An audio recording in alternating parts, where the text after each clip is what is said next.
నియోజకవర్గాల్లోనూ కూడా మెదక్ పైన ప్రత్యేకమైనటువంటి దృష్టి ఉంది. ఎందుకంటే తెలంగాణలో బీఆర్ఎస్ పార్టీ పతనం ప్రారంభమైన తర్వాత సొంత నియోజకవర్గం మెదక్లో పరిస్థితి ఏమిటి అనేటువంటిది తెలంగాణ వ్యాప్తంగా చర్చ ఉంది. అందులోనూ అక్కడ రఘునందన్ రావు పోటీ చేయడం అనేటువంటి దాంతో కూడా కొంత హీట్ పెరిగింది. ఆ మెదక్లో ఏం జరుగుతున్నది, తెలంగాణ రాష్ట్ర వ్యాప్తంగా ఇటు కేసీఆర్ కేటీఆర్లు చేస్తున్నటువంటి వ్యాఖ్యలు లేదంటే మిగిలినటువంటి అంశాలపై చర్చించేందుకు మనతో పాటు సీనియర్ జర్నలిస్టు రాజకీయ విశ్లేషకులు సిద్దిరెడ్డి శ్రీనివాస్ రెడ్డి గారు ఉన్నారు. సార్ నమస్తే అండి. నమస్తే. మీరు మెదక్లో కూడా రిపోర్టర్గా, చిన్న స్థాయి రిపోర్టర్గా కూడా ప్రతి పల్లెని తిరిగినటువంటి అనుభవం ఉన్నది కాబట్టి మెదక్ నియోజకవర్గం ప్రత్యేకంగా ఆకర్షణీయంగా మారిపోయింది. ఎందుకు అట్లా? అసలు మెదక్లో ఉన్నటువంటి ప్రత్యేకత ఏమిటి? అంటే మెదక్ చూసుకున్నట్టుంటే గతంలో మనం కొంత చరిత్రకి వెళ్ళాల్సి వస్తుంది. మెదక్ పార్లమెంట్ పరిధిలో ఇప్పుడు ఏదైతే పార్లమెంట్ పరిధి ఉందో గతంలో ఒకసారి 2 అసెంబ్లీ నియోజకవర్గాల్లో సంగారెడ్డి, ఉమ్మడి సంగారెడ్డి అంటే ఇప్పుడు దాన్ని 2 చేసి పటాన్చెరు సంగారెడ్డి అయింది. సంగారెడ్డిలో బీజేపీ ఎమ్మెల్యే ఉండి ఇంతకుముందు. తర్వాత రామంపేటలో 1985లో బీజేపీ గెలిచింది.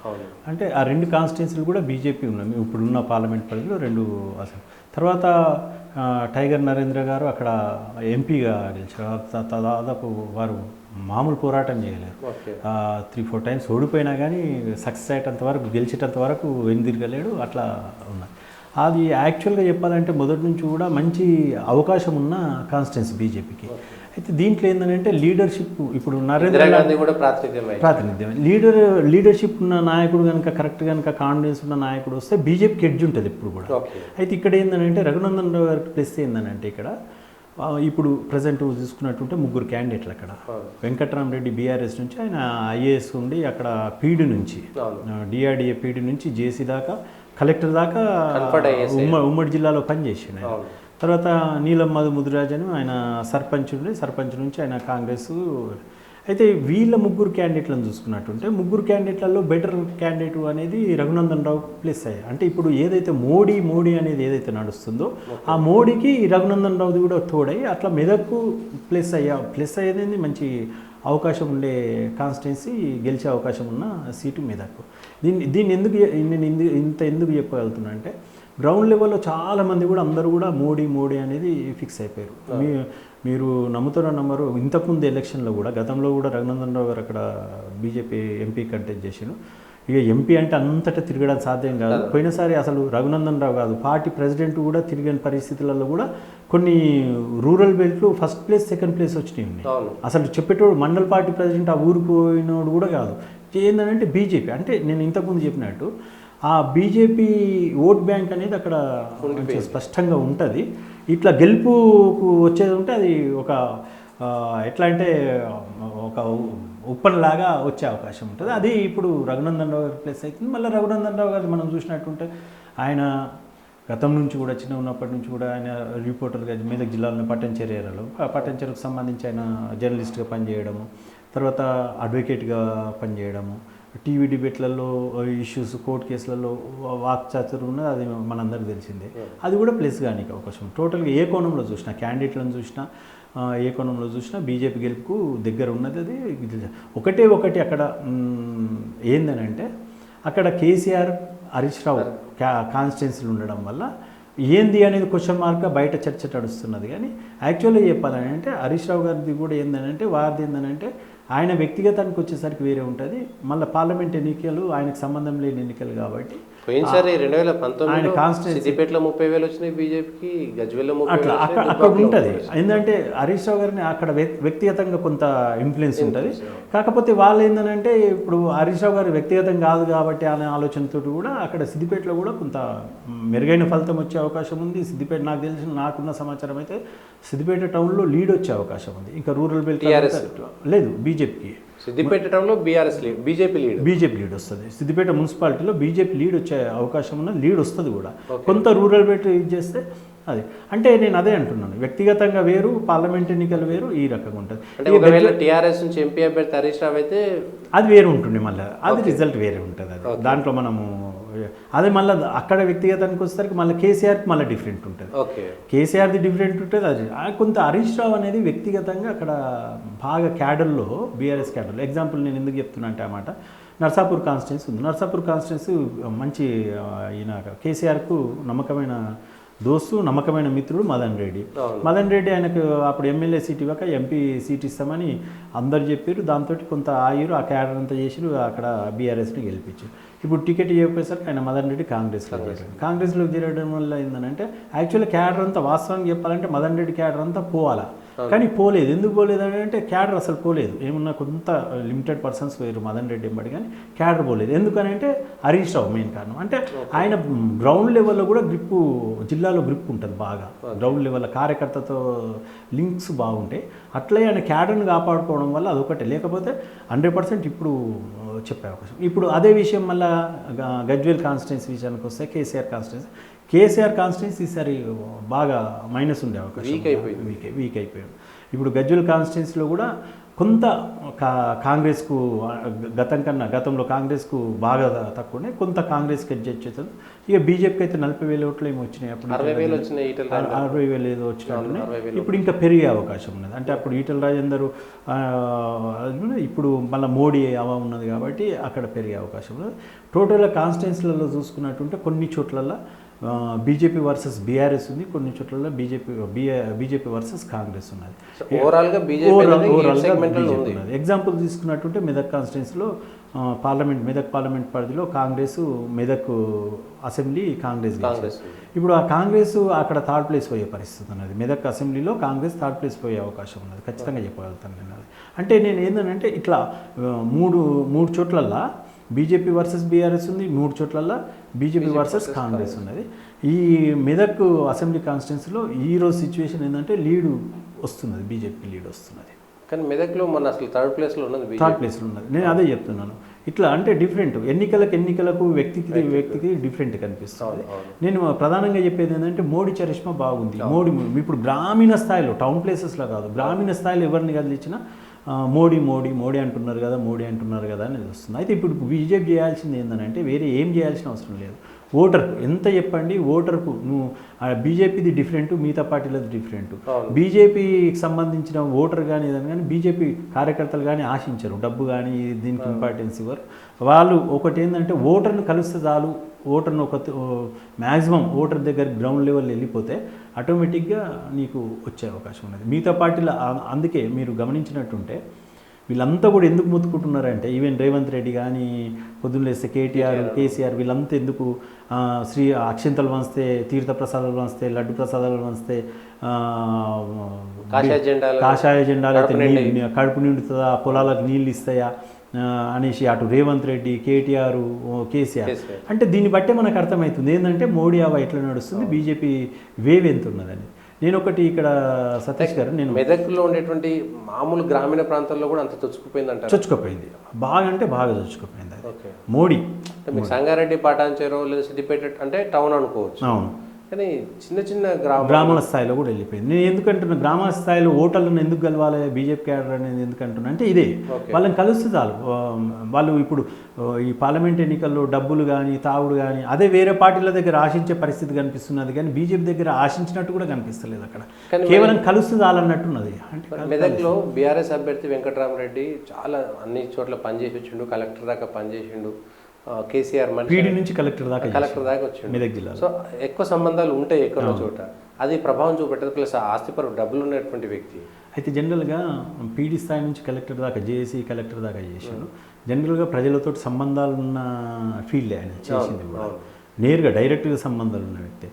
ఆయన బిహేవియర్ బాగలేదు అనేది ఒక చర్చ ఉన్నది, బిహేవియర్ బాగుండదు అనేది ఒక చర్చ ఉంది. తర్వాత మల్లన్న సాగరు, రంగనాయక సాగర్ దీని విషయంలో కూడా ముంపు గ్రామాలకు సంబంధించింది కూడా న్యాయం చేయలేడు, రైతులకు అన్యాయం చేసిండు అనేది అక్కడ బాగుంది. అది వెళ్ళిపోయింది, మొదటి నుంచి కూడా యాంటీ ఉన్నది. యాక్చువల్గా ఒక టైంలో బీఆర్ఎస్ ఆయనను ఫస్ట్ మొదట్లోనే కాంగ్రెస్ వెంకటరామరెడ్డి బీఆర్ఎస్ క్యాండిడేట్ అనుకున్న తర్వాత బీఆర్ఎస్ క్యాడర్లోనే వ్యతిరేకత వస్తే ఆపిరు, అనౌన్స్ చేసే పరిస్థితి దాకా పోయింది, ఆపిన తర్వాత మళ్ళీ ఏంటంటే మన ఒంటరి ప్రతాప్ రెడ్డి అయితే అక్కడ ఇంకొక ఫీలింగ్ వచ్చింది ఏంటంటే ఈ బెల్ట్ అంతా కూడా ఇప్పుడు అక్కడ కేసీఆర్ ఉండు గజ్వేల్లో, అక్కడ హరీష్ రావు గారు ఉన్నారు, వీళ్ళందరిది కూడా ఈ వంటర్ ప్రతాప్ రెడ్డి కూడా గజ్వెల్ అవుతుంది. అక్కడ మళ్ళీ ఇంకో ఎమ్మెల్సీ కూడా యాదవ్ రెడ్డి ఉన్నాడు, వంటరి యాదవ్ రెడ్డి ఉన్నాడు. అన్నీ ఆ బెల్ట్కే, ఇక్కడ మీద అన్నీ ఆ బెల్ట్కేనా ఆ ప్రాంతానికి అనే ఫీలింగ్ వచ్చే పరిస్థితి ఉంది. వంటరి ప్రతాప్ రెడ్డికి ఆ రకంగా మైనస్ అయ్యే అవకాశం ఉంది. అది కూడా చూసిరు, ఆలోచన చేసిరు, ఆయన డిక్లేర్ చేసే పరిస్థితి. ఈ అన్ని కోణాలల్లో నేను అనుకుంటుంది ఏంటంటే బీఆర్ఎస్ను ఈ ఒక వెంకటరామరెడ్డిని నిలబెట్టడానికి కారణం ఏంటంటే నేను అనుకుంటున్నది ఏంటంటే అక్కడ సిచ్యువేషన్ ఫైనాన్షియల్కి సంబంధించి వేరే వాళ్ళతో పెట్టుకునే పరిస్థితి. అందుకోసం ఇప్పుడున్న పరిస్థితులలో బీఆర్ఎస్ వీక్ ఉన్నది కాబట్టి దానికి కొంత ఆ రకంగా ముందుకు తీసుకుపోవాలనే ఆలోచనతో వెంకటరామరెడ్డికి ఇచ్చినట్టు అనిపిస్తుంది. కానీ క్యాడరే యాక్సెప్ట్ చేసే పరిస్థితి లేదు. ఒకటి అక్కడ బీఆర్ఎస్కు ప్లస్ మైనస్ ఏంటంటే క్యాండిడేట్ మైనస్, ప్లస్ ఏంటంటే హరీష్ రావు గారు. అంతే అంతే అంతే, ఇక వేరేది ఏమి కనిపించే పరిస్థితి. హరీష్ రావు అంత భుజాల మీద వేసుకున్నా కూడా అంటే వాస్తవానికి చెప్పాలంటే మీరు అసెంబ్లీ ఎన్నికలలో చూస్తే మెదక్ జిల్లా విషయానికి వస్తే జైరాబాద్ ఫస్ట్ సీట్ పోయేది మెదక్ జిల్లాలో మొదటి నుంచి కూడా 2 years బ్యాక్ నుంచి చర్చ జరిగింది. అంటే దాన్ని గెలిపించుకున్నాడు. అంటే ఎగ్జాంపుల్ మెదక్ అసెంబ్లీ విషయానికి వస్తే కూడా దాదాపు 30 నుంచి 40 వేల మెజార్టీతో కాంగ్రెస్ రోహిత్ రావు గెలవాలి, కానీ 8-10 వేలకు తీసుకొచ్చేసాడు. అంటే ఏంటంటే ఈయన డైరెక్ట్ పబ్లిక్ తోటి సంబంధాలు ఉండవు, వ్యక్తిగత సంబంధాలు, వ్యక్తిగత అంటే కార్యకర్త డైరెక్ట్ అటాక్, అంటే వాళ్ళు ఏ పని చెప్పినా ఏది చేసినా కార్యకర్తకు నిలబడే మనస్తత్వం కాబట్టి అది హరీష్ రావుకు అక్కడ బీఆర్ఎస్కు plus Harish Rao, minus candidate అవుతుండు. అయితే ఇందులో ప్లస్ హరీష్ రావు ఉన్నప్పటికీ కూడా హరీష్ రావు గారికి కూడా చాలా మటుకు అంటే మేము వింటుంటాం చేస్తుంటాం, హరీష్ రావు గారికి కూడా మేము వ్యక్తిగతంగా చెప్పినాము. ఎందుకనంటే మీ ఎలక్షన్ కాదు కదా అని మేము చెప్పినాం, మీ పర్సనల్ వేరు ఇది వేరు అని. ఈవెన్ సిద్దిపేటలో కూడా మాకు సంబంధాలు ఉన్నాయి. ఇట్లా ఆయనకు ఇదే అవకాశం ఉన్నది. కాబట్టి ఏ కోణంలో చూసినా కాంగ్రెస్ బీసీ కార్డు పనిచేయదంటారు. బీసీ కార్డు అని అంటే మంచిగా పేరున్న వ్యక్తి, మొదటి నుంచి పబ్లిక్లో ఉన్న వ్యక్తి ఉంటేనేమో మీరు అన్నట్టు ఇక్కడ అధికారంలో ఉంది కాబట్టి ఏమన్నా కొంత ప్లస్ అయ్యే అవకాశం ఉండేనేమో. నీలం మధు అనేటువంటి పార్లమెంట్ పరిధిలో మొత్తం తెలిసిన వ్యక్తి కాదు ఆయన. ఓన్లీ పటంచెరు వరకు సర్పంచ్ నుంచి ఉన్నాడు. ఆ సర్పంచ్ నుంచి పటంచెరుకు సంబంధించిన వ్యక్తే కాబట్టి ఆ పటంచెరు వరకు కొంత ఆయన ఎమ్మెల్యే నిలబడదామని కొంత వర్క్ చేసుకుంది కాబట్టి పటంచెరు వరకు ఆయన గుర్తుపట్టే వ్యక్తి ఉన్నారు. కాబట్టి మొత్తం పార్లమెంట్ పరిధిలో గుర్తుపట్టే వ్యక్తి మధుకు లేదు. అయితే ఒకటి ఏంటంటే క్యాస్ట్ ఈక్వేషన్లో కొంత ఆయనకు కలిసి వస్తుందని కాంగ్రెస్ కొంత ఆలోచించినట్టున్నది. మళ్ళీ డబ్బు కూడా ఆర్థికంగా కూడా ఉన్నాడు కాబట్టి ఆ డబ్బు క్యాస్ట్ ఈక్వేషన్లో ఆయనకు అప్పుడు ఇవ్వలేరు కాబట్టి ఇప్పుడు ఇచ్చినట్టున్నది. అయితే అదొకటి. అక్కడ కాంగ్రెస్ కూడా మైనస్ ఏంటంటే స్టేట్లో అధికారం ఉన్నది, ప్లస్ ఉన్నది, అక్కడ క్యాండిడేట్ మైనస్ అయ్యండి. క్యాండిడేట్ల పరంగా బీజేపీకి ప్లస్, మోడీ చరిష్మా, ఇట్లా రెండు కలిసి వచ్చే అంశాలు అక్కడ. మెదక్లో కూడా గెలిచేటువంటి స్థితిలో బీజేపీ ఉందంటారు. నేను చెప్తున్నా కదా, ఇప్పుడే కాదు ఇంతకుముందు ఎంపీ గెలిచింది, అక్కడ 2 అసెంబ్లీ స్థానాలు గెలిచిండ్రు.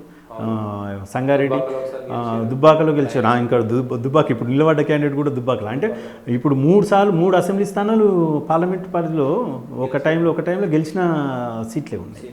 నేను ఇంకా ఇది దుబ్బాకది యాడ్ చేయలేదు, ఆ దుబ్బాకది కూడా. కాబట్టి ఏ కోణంలో చూసినా ఎడ్జ్ ఉన్నది. అయితే నేను ఇంకోటి ఇక్కడ ఇంకో విషయం చెప్పదలుచుకున్నా.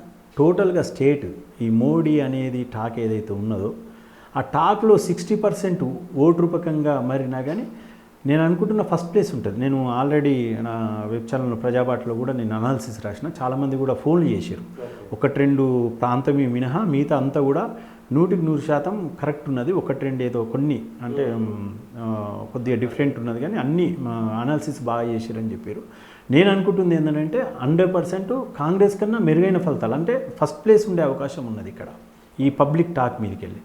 ఈ క్యాండిడేట్స్ ఓటు రూపకంగా తీసుకుపోయి పోలింగ్ మేనేజ్మెంట్లో కనుక బీజేపీ సక్సెస్ అయితే నా గెస్ ప్రకారం ఫస్ట్ ప్లేస్ వస్తాయి సీట్స్ తెలంగాణ. కాంగ్రెస్ కన్నా కూడా ఎక్కువ. నేను ఫస్ట్ ప్లేస్ అంటున్నాను, కాంగ్రెస్ సెకండ్ ప్లేస్ ఉంటుంది. అదే అంటున్నా. కాంగ్రెస్ నాకు తెలిసి బీఆర్ఎస్కు చాలా అంటే చాలా తక్కువ వచ్చే అవకాశం ఉంది. బీఆర్ఎస్ వర్సెస్ కాంగ్రెస్ పోటీ చేసిన టైంలో కొంత ఏదో 1-2 స్థానాల్లో కనిపిస్తున్నది, కానీ ఇక వేరే పరిస్థితి కనిపిస్తలేదు. అదే కనిపిస్తుంది. ఆ మీదకు కూడా నేను చెప్తున్నా కదా, కేవలం హరీష్ రావు గారు తప్పించి అది బీఆర్ఎస్. జైరాబాద్లో ఆయనకు ఆడ ఏంటంటే 2 సార్లు పార్లమెంట్లో ఆయన గుర్తున్న వ్యక్తి, 2 సార్లు పార్లమెంట్ బీఆర్ఎస్ నుంచి గెలిచిన వ్యక్తి బీబీ పాటిల్. తర్వాత అక్కడ బీజేపీ కొంత స్ట్రాంగ్ ఉన్నది, అంటే కొంత బార్డర్ ఉన్నది, కర్ణాటక మహారాష్ట్ర కొంత బార్డర్ తగులుతుంది. మళ్ళీ తర్వాత ఈయన గుర్తున్న వ్యక్తే. తర్వాత కామారెడ్డి బీజేపీ ప్రజెంట్ ఎమ్మెల్యే ఉన్నాడు. అక్కడ ఒక సిచ్యువేషన్ ఏమైందని అంటే ఆ కామారెడ్డి కూడా ఆ పార్లమెంట్ పరిధిలో కొంత పడేది, అంటే ఇద్దరు సీఎంలు, అంటే మాజీ సీఎంను ప్రజెంట్ సీఎంను ఓడగొట్టిండు అనేది కూడా అక్కడ వచ్చింది. కాబట్టి అక్కడ మెదక్ జిల్లాలో ఉన్న రెండు కూడా జైరాబాద్, అంటే కొంత నిజామాబాద్ 4 కాన్స్టిట్యున్సీలు నిజామాబాద్ గెలుస్తాయి. ఈ రెండు కూడా మంచి అవకాశం ఉంది, మంచిగా గెలిచే పరిస్థితుల్లో ఉన్నది బీజేపీ. అది 100% చెప్పుకోవచ్చు. జహీరాబాద్లో కూడా బీఆర్ఎస్ ఆశ వదులుకోవాల్సిందే ఖచ్చితంగా. అది అక్కడ నాకు తెలిసి అక్కడ బీజేపీ వర్సెస్ కాంగ్రెస్ ఉంటుంది అక్కడ. అక్కడ బీజేపీ వర్సెస్ కాంగ్రెస్ ఉంటుంది అక్కడ. ఇక్కడ మెదక్ పార్లమెంట్ వచ్చేసరికి బీజేపీ వర్సెస్ బీఆర్ఎస్ ఉంటుంది. బీఆర్ఎస్ ఉంటుంది. లేదు, కలిసి వచ్చే అవకాశం లేదు. కొంత వినబడుతుంది ఈ మధ్యన 1-2 వేరే జిల్లాలో. అది కూడా పోల్ మేనేజ్మెంట్ వరకు వచ్చేసరికి ఏమవుతుందో అది ఒక క్యాండిడేట్ మీద డిపెండ్ అయి ఉన్నది. ఆ క్యాండిడేట్ మీద ఏం జరుగుతుంది అనేది మనం పోల్ మేనేజ్మెంట్ వరకు ఏం జరుగుతుంది అనేది చూడాల్సి. అక్కడ కూడా ఇప్పుడు బీఆర్ఎస్ కొంత అంటే క్యాండిడేట్ మీద బీఆర్ఎస్ ఏదైతే ప్రెస్ అనుకుంటున్నామో అక్కడ కూడా కాంగ్రెస్ వర్సెస్ బీఆర్ఎస్ ఉంటుంది. కేసీఆర్ చేసినటువంటి వ్యాఖ్యలు ఉపయోగపడాయా? జై శ్రీరామ్ అంటే కడుపు నిండదని కేటీఆర్ అనడము, లేకపోతే హిందుత్వ దేశంగా చేస్తారని రేవంత్ రెడ్డి అనడము, లేదా కేసీఆర్ నుండి కాషాయం కడుపు నిండదు పులిహోర వంచడము, లేకపోతే బీజేపీని లేపడానికి బీజేపీ ఏదో లేస్తలేదు, ఎక్కడో లేస్తలేదు. వీళ్ళు చేస్తున్న మిగతా పార్టీలు చేస్తున్నదే బీజేపీ లేవడానికి అవకాశం ఉంది. ఎందుకంటే ఏ విషయమైనా చూసుకున్నట్టుంటే ఎక్కడైనా బీజేపీ లేస్తున్నది బీజేపీ అంటే మెజారిటీ ప్రజలను అగౌరవపరుస్తూ మెజారిటీ ఓట్ బ్యాంక్ రాజకీయాల కోసం ఈ పార్టీలు ఏవైతే చేస్తున్నాయో ఆ మైనారిటీ ఓట్ బ్యాంక్ కోసం మిగతా పార్టీలు చేస్తున్నదే మెజారిటీ ప్రజలు బీజేపీ వైపు పోతున్నారు. అంటే మెజారిటీ ప్రజలకు ఏమైందనంటే ఖచ్చితంగా ఏకైక పార్టీ మాకు దిక్కున్న పార్టీ బీజేపీ అనే దానికి వచ్చేసింది. అందులో భాగంగానే బీజేపీ అనేది ఎక్కువ వచ్చేస్తుంది. అంటే మనం ఏది తీసుకున్నా ఎగ్జాంపుల్ ఖచ్చితంగా అది మనము 4 పార్లమెంట్. ఇప్పుడు కూడా మీరు చూడండి, అంటే ఏది కేటీఆర్ ఫస్ట్ జై శ్రీరామ్ అనే కడుపు నింపుతుందా జై శ్రీరామ్ అనేది మాట్లాడాను నేను. అది ఇంకా పత్రికాముఖంగా ఇట్లా కాకుండా నేను సోషల్ మీడియాలో పోస్ట్ పెట్టినా. జై శ్రీరామ్ అనేది అంటే ప్రజలు అనుకున్నదే పెట్టిన నేను కూడా. నేనేంటంటే నేను వ్యక్తిగతంగా ఏది ఉండదు, ప్రజలు అనుకుంటున్న చర్చను నేను కొంత తీసుకుపోయి దానికి కూడా ఏం జరుగుతుంది అనేది నేను మళ్ళీ ఆర్టికల్ రూపకంగా ఇట్లా నేను చేస్తుంటా, డిస్కషన్లో చేస్తుంటా. అయితే నేను ఆ రోజు ఫస్ట్ ఆయన మాట్లాడంగానే నేను పెట్టిన 1-2 అవర్స్కే పెట్టాను నేను. జై శ్రీరామ్ అనే జై శ్రీరామ్ అంటే కడుపు నింపుతున్నలకు ప్రజలు బుద్ధి చెప్పేటట్టున్నారు, మళ్ళీ జై శ్రీరామ్ అనే విధంగా చేసేటట్టున్నారు అనేది నేను సోషల్ మీడియాలో పోస్ట్ పెట్టిన. సోషల్ మీడియాలో పోస్ట్ పెట్టంగానే అంటే నేను యాజ్ ఎ జర్నలిస్ట్గా బీఆర్ఎస్ పార్టీ బీఆర్ఎస్ ఎల్పీ గ్రూపులు ఏవైతున్నాయో నన్ను ఇమీడియట్గా క్షణాల మీద గ్రూపులకి వెళ్ళి తీసేసారు. అంటే ఎవరమైనా దాన్ని చర్చ ఏంది అంటే ఏదైనా ఉన్న విషయం జరిగింది కదా. నేను అదే నేనేమంటా అంటే ఇప్పుడు నేను అన్నదే వాస్తవమైంది కదా. 1-2 డేస్కే ఖచ్చితంగా శ్రీరాముని మొక్కుదాం కానీ అని మళ్ళీ రాయికి ఏదో తీసుకుపోయాడు. అంటే నేను అన్నదే వాస్తవమైంది కదా. ఇంకోటి మీరు ఇంకా గమనించరు, కూకట్పల్లి ఆయనకు ప్లస్ వేరే దగ్గర అయితే వేరే రిజల్ట్ ఉంటుంది వాస్తవానికి. అక్కడ మళ్ళీ ఆయన సేఫ్ జోన్లోకి పోయిండు. ఆ శ్రీరామనవమి రోజు సేఫ్ జోన్లోకి పోయిండు. ఎందుకంటే ఇదంతా వ్యతిరేకత వస్తుంది ఇదంతా అని చెప్పి, వేరే దగ్గర అయితే ఇంకా వేరే రకంగా ఉంటుంది అని చెప్పి సేఫ్ జోన్లోకి పోయిండు. అక్కడ ఉన్న ఎమ్మెల్యేలు వాళ్ళు ఉన్న పరిధిలో ఉన్న వాళ్ళ ఏరియాలోకి పోయి ఇది చేసినా కానీ పబ్లిక్ ఏమాత్రం వెనుకపోలేరు. ఎంత అంటే మీరు ఏడనన్ను చూడండి, జై శ్రీరామ్ అనే నినాదాలు రాలే ఏ టెంపుల్లో కూడా, అక్కడ వచ్చినాయి మీరు గమనించండి. నేను దీని మీద ఛాలెంజ్ చేస్తా, ఎక్కడ జై శ్రీరామ్ అనే నినాదాలు రాలే. అంటే పబ్లిక్లో ఏ రకంగా కసి ఉన్నది అంటే నేను మాట్లాడుకుంటున్నది కాదు ఇది. మనం ఏమనుకుంటున్నామంటే నేనేదో తెలివిమంతుని, మనం ఇక్కడ చర్చ చేసినంత మాత్రం నేను తెలివిమంతుని నువ్వు తెలివిమంతుని కాదు, కామెంట్ చేసినంత ప్రజల్లో అట్లున్నది. ఎంత గవర్నమెంట్ నేను చాలా వరకు ఇప్పుడు నేను కూడా శ్రీరామనవమి రోజు గుళ్ళు అటెండ్ చేసినాం, పూజలు అటెండ్ చేసినాం, అంతా చేసినాం కదా. అక్కడ వచ్చినంత జై శ్రీరామ్ నినాదాలు ఎక్కడ రాలేదు. అంటే దీన్ని బట్టి ఏమర్థమైంది, కేవలం కేటీఆర్ టార్గెట్ చేసుకుంటేనే నువ్వు ప్రజలు ఆ రకంగా కాదు, మళ్ళీ వాళ్ళ ఏరియాకి సంబంధించిన అంటే దీన్ని బట్టి అర్థం చేసుకోండి, నేను తప్పు కూడా మాట్లాడలే. ఇప్పుడు ఏమవుతుందంటే ఏ విషయమైనా ఇక ఉన్న విషయాలు మాట్లాడితే, ఇప్పుడు నేను డిబేట్లలోకి పోతుంటా, ఇవి ఉన్న విషయాలు మాట్లాడుతుంటే ఒక్కొక్క పార్టీ ఒక్కొక్క ముద్ర. ఇప్పుడు బీజేపీ రఘునందన్ రావు అన్నాను, ఇక ముద్ర బీజేపీ ముద్ర. నేను అప్పుడు ఏదో కొన్ని సందర్భాల్లో బీఆర్ఎస్ అనేది ముద్ర, కాంగ్రెస్ కొన్ని సందర్భాలు రేవంత్ రెడ్డి, ఇట్లుంటుంది. అంటే నేను అనేది ఏంటంటే ప్రజలకు ఈ సబ్జెక్ట్ ఎందుకు తీసుకొస్తున్నంటే, మాకు వ్యక్తిగతంగా కోపాలు ఉన్న పబ్లిక్ నాడీని, గ్రౌండ్లో ఉన్న డిస్కషన్ని మేము ఈ డిబేట్లో కానీ ఆర్టికల్ రూపంలో రాస్తాం. మాకు వ్యక్తిగతంగా ఇంట్రెస్ట్ ఏముంటుంది దానికి, ఇక వాళ్ళు ఛాలెంజ్గా తీసుకోవడం, ఏదో జరగడం. తర్వాత నేను ఇంతకుముందు కూడా ఆ సబ్జెక్ట్ కూడా తీసుకొస్తున్నాను. నేను ఈరోజు నా మీద జరిగిన ఇన్సిడెంట్కు ఆ రోజు 100% వాస్తవం అది జరిగింది. నేను చెప్పిన ప్రకారమే రిజల్ట్ వచ్చింది, తొందరపడ్డాను. నేను చెప్పిన అందరూ కూడా అన్నారు, నేను ఇన్సిడెంట్ అయిన తర్వాత సీనియర్ జర్నలిస్టులు అందరూ కూడా వాళ్ళకి ఫోన్ చేసి వాళ్ళు చెప్పారు, జర్నలిస్టులు చెప్పిన విషయమే. వాళ్ళు కూడా అన్నారు, ఆయన డిబేట్ చేసింది వాస్తవం, ఆయన చెప్పిన ప్రకారమే రిజల్ట్ వచ్చింది కదా, ఆయన తప్పు పట్టడానికి కూడా లేదని. అంటే చెప్తున్నాను నేను ఇది ఎందుకు చేసుకుంటున్నా అంటే, మనకేముండదు, ఉన్న ప్రజల నాడిని బట్టి మన గ్రౌండ్లో ఉన్నది చెప్తుంటాం. అయితే ఇక్కడున్న సిచ్యువేషన్ మాత్రం, ఇప్పుడున్న ప్రజెంట్ సిచ్యువేషన్ అయితే అది, వీళ్ళు ఇంకా మారాలి. ఇంకా కూడా ఓట్ బ్యాంక్ రాజకీయాల కోసం వీళ్ళు మారకపోతే మాత్రం, ఇంకా నేను అనుకుంటున్నది ఏంటంటే, రేపు మంచి స్కోప్ ఉన్న ప్లేస్ తెలంగాణ. అది ఇక్కడనే కాదు, నేను గమనించినంత వరకు సౌత్లో అందరూ డిఫరెంట్ మాట్లాడుతున్నారు. గతం కన్నా మెరుగైన ఫలితాలు వస్తాయి ఈసారి బీజేపీకి సౌత్లో. మొన్న డిస్కషన్ అయినప్పుడు కూడా వేరే వాళ్ళ సౌత్లో లేదు పోతున్నది, నార్త్లో కొంత వీకెండ్. నేను నార్త్ దాకా పోవట్లేదు, నేను నార్త్ డిస్కషన్ చేయట్లేదు. నాకు అంత ఇంత కొంత నాలెడ్జ్ ఉన్న ప్రకారం సౌత్లో మాత్రం గతంలో కన్నా మాత్రం ఖచ్చితంగా భిన్నంగా మంచి ఫలితాలు వచ్చే అవకాశం ఉన్నది ఇక్కడ. థ్యాంక్ యూ శ్రీనివాస్ రెడ్డి గారు. ఇది మెదక్ నియోజకవర్గంలో కేసీఆర్, హరీష్ రావు లాంటి నాయకులు ఉన్నా కూడా వాళ్ళకు ఉన్నటువంటి క్యాండిడేట్ మైనస్ వల్ల, బీజేపీకి ఉన్నటువంటి క్యాండిడేట్ ప్లస్ వల్ల అక్కడ బీజేపీకి అడ్వాంటేజ్గా ఉందనేటువంటిది చెప్తున్నారు. తెలంగాణలో కూడా కాంగ్రెస్ అదేవిధంగా బీఆర్ఎస్ చేస్తున్నటువంటి వ్యాఖ్యల ఫలితంగానే అది బీజేపీకి ఆయాచితంగా ఒక లబ్ధి పొందుతున్నారు